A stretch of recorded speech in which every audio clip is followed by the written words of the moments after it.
കഴിഞ്ഞ ദിവസം മാനസികമായി തളർന്ന് ഒരു വിഷാദമൂകയായിട്ട് ഒരു കുട്ടിയെ കൗൺസിലിങ്ങിന് കൊണ്ടുവരികയാണ്.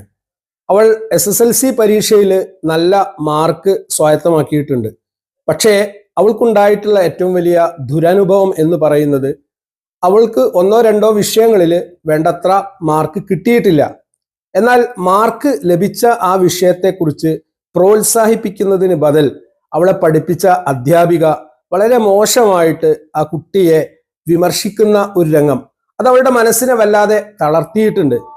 കാരണം ആ കുട്ടി പ്രതീക്ഷിച്ചത് അധ്യാപികയിൽ നിന്ന് പ്രോത്സാഹിപ്പിക്കുന്ന വാക്കുകളാണ്. അതായത് മറ്റെല്ലാ വിഷയങ്ങൾക്കും നല്ല മാർക്ക് സ്വായത്തമാക്കാൻ സാധിച്ച പെൺകുട്ടിയെ സംബന്ധിച്ചിടത്തോളം അവൾ ആഗ്രഹിച്ചത് അധ്യാപിക കാണുമ്പോൾ അവൾക്ക് വേണ്ടത്ര ഒരു പ്രോത്സാഹനം നൽകും എന്നുള്ളതായിരുന്നു. എന്നാൽ നേരെ തിരിച്ചാണ് അവിടെ സംഭവിച്ചത്. അതുകൊണ്ട് തന്നെ അവൾ മാനസികമായിട്ട് വല്ലാതെ തളർന്നുപോയി. ഇത്തരത്തിലുള്ള ഒരു കേസ് കൈകാര്യം ചെയ്തപ്പോൾ എനിക്ക് തോന്നിയിട്ടുള്ള കാര്യം, ഒരു അധ്യാപിക അല്ലെങ്കിൽ ഒരു അധ്യാപകൻ നിർവഹിക്കേണ്ട ഏറ്റവും പ്രധാനപ്പെട്ട കാര്യം ഒരു കുട്ടിയുടെ കഴിവുകളെ പ്രോത്സാഹിപ്പിക്കുക അല്ലെങ്കിൽ പ്രചോദിപ്പിക്കുക എന്നുള്ളതാണ്.